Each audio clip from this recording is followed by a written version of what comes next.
and welcome to Bourbon Blind, where the guys drink what y'all pick. So please leave a comment in the comment section and feel free to email us at bourbonblindtasting@gmail.com. Also, if you like the show, feel free to hit that subscribe button and you'll get updates and all that good stuff. So with further ado, let's get to drinking.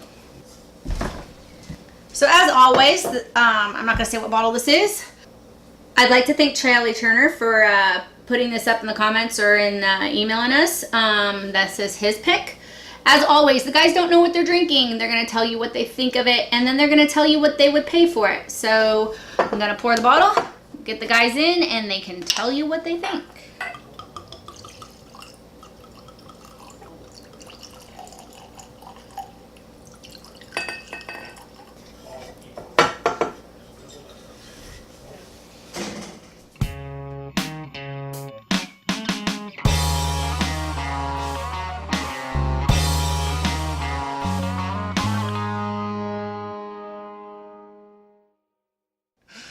What's up, guys? Welcome back to Bourbon Blind. I'm Kyle. I'm Jason. We taste whiskey. We tell you what we think we'd like to pay for it, what we'd be willing to pay for it without the influence of the label. So, with that, cheers. Cheers, sir. It's a dark amber. No, it's more like a copper. It's really dark. It is. Not seeing any legs yet. This is, I almost want to say familiar. Like, get your caramel. Not a lot of vanilla. Getting a lot of ethanol. Yeah, there is a good bit of ethanol on there. There's not a whole lot going on. There's some stuff in there. Tobacco. I can see that. Not a whole lot on the fruity aspect of it. Maybe a little bit of woody character. Smells like walking into Lowe's. The lumber section of Lowe's. You think so? Smell a little bit of wood, some tobacco. Yeah. Something dark like tobacco, I guess. Yeah. It's deep. Not too complex. There's a couple notes in there, not a whole lot. It is deep though. Ethanol, like we said, spice. Guys, I don't... It's not bad. It's not off-putting. A little bit of rye. It's warming. It's very warming. The ethanol, it's present in the taste too. It is. Almost maybe like a little bit of a nutmeg Tasting wood. flavor, but I mean, I'm not getting a whole... Wood and spice. That's it. Couple notes. Wood, spice, and ethanol. I'm...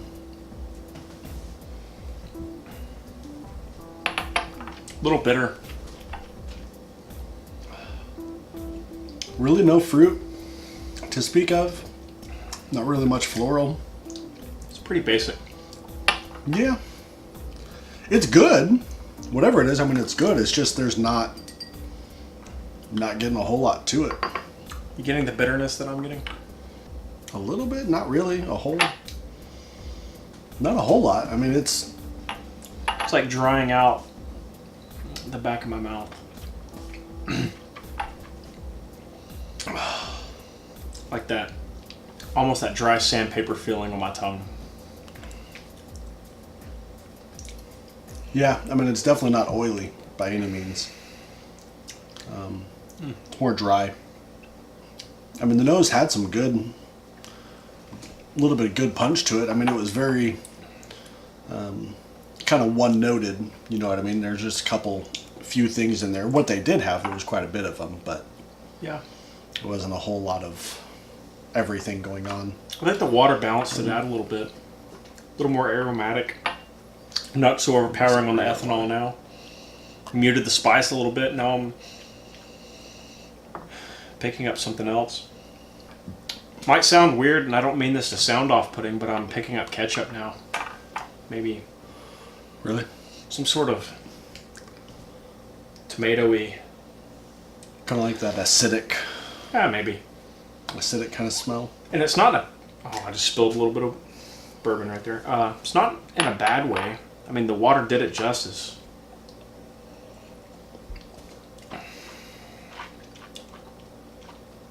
kind of mellowed it out. It's not a bad bourbon.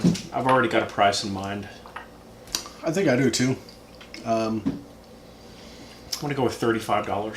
I was going to say I'm right in that $30 to $40 price range. It's not bad. No, Nothing it's not bad. off-putting. It feels like it's got a decent proof to it. Not anything crazy, maybe in that 90 to 100 range. It's not bad, guys. It's definitely not bad. There's just not a lot to it.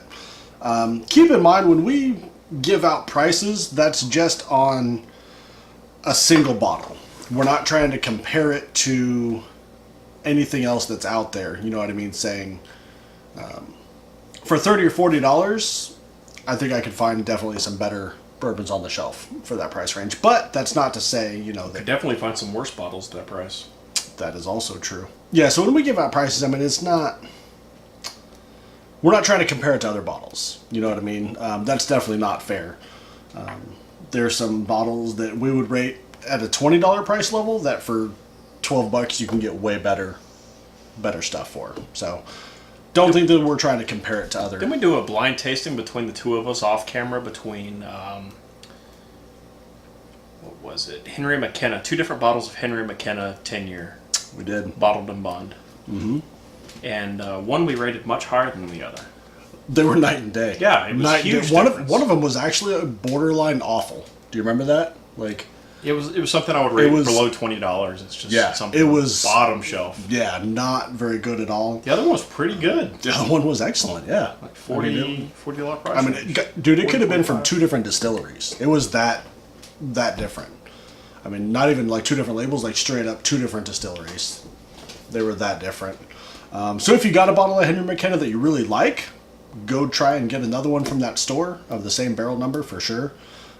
If you have one you don't like, try and find another barrel, because I've seen that with other people too, with Henry McKenna. I mean, they're just varies greatly. I wish they would do a barrel select. It doesn't normally vary on the bad side so much, like on the far end of the bad, the left, the bad side. Right. I think those 2 particular bottles, that one bottle was just like an outlier compared to the Yeah, others. and- Because most bottles I've had of Henry McKenna are pretty good. Mine too. And when I say, I mean, it was a bad bottle for Henry McKenna.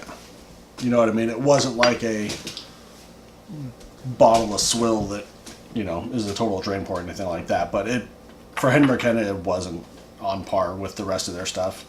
I don't know if they're just trying to put out a bunch of stuff and trying to keep up with demand, but anyway, yeah, I'm in that $30 to $40 price range. Much more than that, and I'm out. So I hope it's not something expensive, but We're about to find out. we do the honors. Sure. Do it. Here we go. What is it? Early Times Bottled in Bond. That's a bottom shelf, isn't it? Early Times is generally bottom shelf. This is one of their new ones, Bottled in Bond. Obviously, it's 100 proof, obviously, because it's It's bottled my first in time bond. having this. Mine too, actually. This is a brand new bottle that we had. Just picked it up recently, and I think that these sit on the shelf for like $21, $22. So 100 proof? Mm-hmm. Bottled and bond. So Well, I they're- guess all bottled and bond is 100 proof. I'm sorry, go ahead. It's straight bourbon whiskey. So I mean, it's legit. It's bottled in bond, which means it's at least 4 years old, unless they stated on the back. So that's definitely a good start. The 100 proof is a good start. Must be distilled in one distilling season from one producer and all that kind of stuff that the laws dictate for bottled in bond. Maybe we should do a bottled in bond episode at one point. We'll do like a blind fly to 3 or 4 different episodes. Let us know in the comments. Also, while you're down there in the comments, go ahead and put at least one bottle that you want to see us review, and Erin will go ahead and put it on her short list and try and make that happen. Hit the like and subscribe button while you're there too. All that other jazz, we're on Instagram, Facebook, everything's at Bourbon Blind. So hit us up, let us know what you guys want to see. If you haven't had a chance to pick this up, I'd say go ahead and pick it up. Like I said, usually it's like $20, $22, and that's a liter. Pretty sure. So there's over 200 bourbons / ryes inside of this cabinet behind us, and one of them It's George T. Stagg, which we have not done an episode on yet. Somebody please request it so that you can convince him to pour it. It's his bottle, and I've been waiting a long time to do that blind tasting. Oh, okay, we haven't done a blind tasting with it yet, but you've had as many pours out of there as I have. I have not. That's the word I'm thinking of. George T. Stagg has a lot of random evaporation. Yeah, it just evaporates out of that one bottle compared to the rest of them. Yeah, it does. It's weird, right? Yeah, weird. Weird. Yeah. So somebody request George T. Stagg so you can convince this fool to allow Erin, his wife. I have not said that she cannot do it. You said